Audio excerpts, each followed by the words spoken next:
Hey there guys, welcome back to my channel, and today on this video I'm giving you 14 signs that you may have a bad boss or manager. Before I do this list, I do want to say very quickly that this list is compiled of 14 things that I have noticed over a course of a long time that I was with my bosses. Not every boss possesses these. Some can possess 1, 2, or 3, and it doesn't necessarily mean they are a bad boss.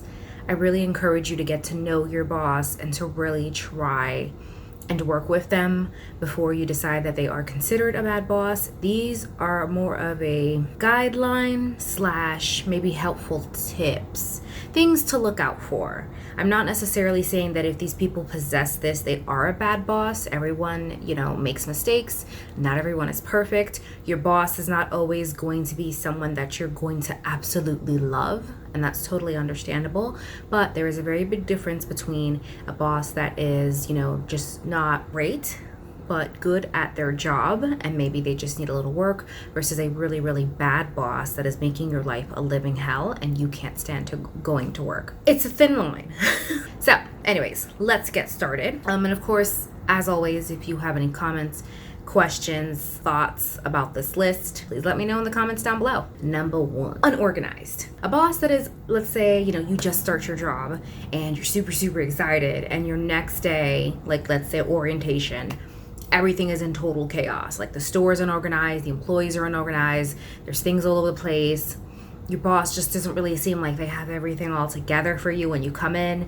This may be a sign of your boss really not being able to multitask well and prioritize, and that can make your job very stressful, especially because this is the person who is, driving the ship. And if this person has no direction, no organizational skills, no prioritizing, this is really going to make your job a living hell. Number 2. So I have had a lot of managers that when I would talk to them, they would literally go, okay, so, and they would interrupt me as I was still trying to get my sentence out.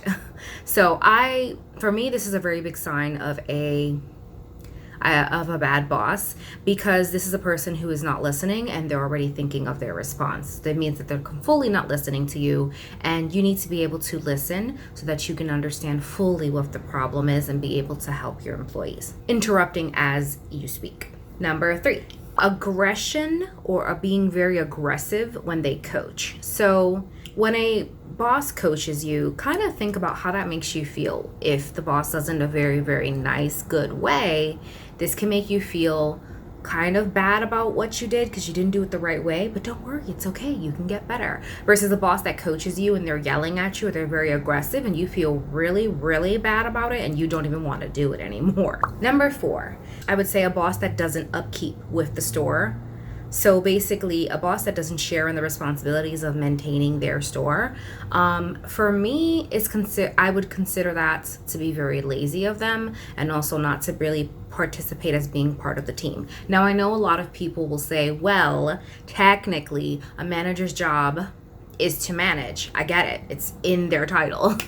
But for me, a manager is so much more than that. They are a leader. And so you lead by example and you work with your team. So a manager that is not willing to also get on the floor and scrub floors and do other things like that, it really shows that they're in that position where they are very happy with sitting on their throne, and they're not going to get down at all to help you. Number 5, I had a manager at Starbucks who was very vocal about his partners behind their back. So one of them would leave for their shift and he'd just be like, I can't stand working with her. She is just so lazy. She's just so blah.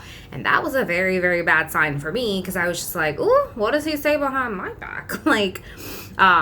It really puts you in the frame of mind that this is a very negative place where your boss is very easily open to speaking very badly about not only your employees, but most likely you when you turn your back. Never keeping their word. So if you have a boss that is constantly promising you something, constantly telling you, yeah, no problem, I'll get with you on that. Yeah, no problem, I'll do that. Yeah, no, I'll call that place for you. Yeah, I'll see about that. And they don't deliver. This is also for me a very bad sign. This is a person who, once again, doesn't know how to prioritize, cannot keep their word, and doesn't understand that it's very important to keep those promises, because that's, when you need something to get done, they need to get it done. That's their job. So So number 7, the way that they talk, is it appropriate? The way that they address, other people, is that appropriate? Just kind of seeing how they are as a person, how they interact with others around them is more or less going to give you a really big open insight into how they are as a person and a boss. So for number 8, I have doesn't invest in you and doesn't take out time for you. So let's say you're trying to develop in a company and you really, really, really want your boss to sit down with you and just kind of see where you're at and see where they can help you. Any boss that is not willing to do that for you is most likely not going to be the right boss for you. They're just going to keep pushing you to the side, either because 1, they're just not good at developing. 2, they just really don't think that you're good for that position, or they just don't want to.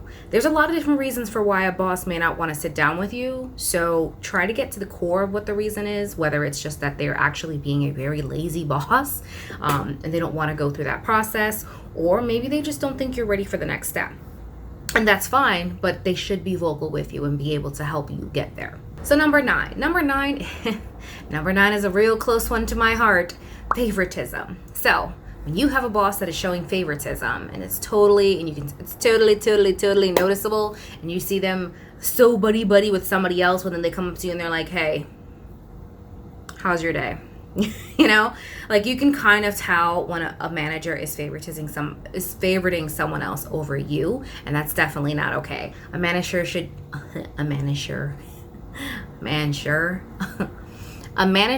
give everybody all the same attention and be able to fully give everyone that very welcoming feeling. So number 10 is a manager that teaches you the shortcut way and doesn't actually follow policies or procedures. A manager that does that really shows that they, 1, don't really care about policy or procedure. 2, they don't really care in setting you up for success. And 3, they don't really know what they're doing either. They just kind of got caught in the shortcut way, and that's what works. And that just means that your quality is going to go right out the door. Number 11, you're with a boss that keeps talking bad about their company. That's not a good sign at all. You want to be with a boss that is excited about working where they're working, because that's going to make you excited about working where you're working. And so when you have a boss that is very, very negative, that's definitely going to affect not only your path, but it's going to affect your attitude over time. And you're going to quickly become that person that's like, I don't need this place. Screw this place. This place sucks. This place is hell. It'll just climb higher and higher until you're at that point where you actually hate the company and you're not even sure why. So number 12 is, how do they treat customers? Do they treat customers really, really well? Are they really, really excited to help customers? Do you see them going above and beyond? Because this is pretty much their personality coming out right now. If they don't treat customers good, they're not going to treat you good either. Number 13 is, are they compassionate? This is a very, very big thing because, like I said, there's a line, managers really aren't supposed to be the coddling type. Having someone that is very compassionate, like I said, also speaks to their inner person, their inner core, their soul. Like, for instance, when I had mentioned I had a boss at Panera, very, very, very unreasonable when I had my period, and she was rushing me. She kept giving me a face, and she kept giving me attitude, and she ended up pulling me over to the side after my shift and telling me that my behavior and the way that I was acting for that shift was not okay, and it was very underwhelming, and she was not compassionate at all about the fact that I had just gotten my period, which I was very vocal with her about, and I explained. And finally, number 14, the exterior of your boss. Look at your boss. Are they happy? Do they look like a welcoming person? When they speak, their tone of voice, is it nice? Is it welcoming? Does it sound like something you want to hear 5 or 6 or 7 days of the week if you're working overtime? That's going to be a very big in as to whether or not you really want this person as your boss. It's a really big important part, look at them. How do they look? Also, their uniform. Is their uniform up to policy? Do they dress the way they're supposed to dress? If they don't dress well, or they're kind of breaking the code, that already tells you they're very chillaxed on the rules, and that's already a bad thing going in. It's very, very important to look out for those rules, to look out for those things before you make a decision into getting into a company, because it can end up being a very stressful thing for you, not only to get out, but that it is also stressful for them, just because they They have to spend resources and time to get you invested into the company. And if you find out that you've made a bad mistake because the manager is bad, it can be a really unfortunate situation to get in, and it's really stressful to get out because you feel like a horrible, horrible person. And you can't necessarily go up to the boss and just say, I'm sorry, I made a really bad decision. You're a really shitty person and I don't want to work here. I really, really hope that this list helps you to kind of sort out and see if whether or not your boss is the right boss for you. Like I said before, these are just my signs. These are things that I look for when I'm going into a new company and I'm looking towards a new boss. For me, a boss is a very, very important role in your job. They're not only your leaders, you know, they're your role models. They're people you look up to, and you should really enjoy being able to come to work and your boss sets that tone. Leave me a comment down below if you have any questions, suggestions, if you think I should add something to this list, and yeah, let me know what your thoughts are. Thank you guys so much for watching this video, and of course I will see you on the next one. See ya.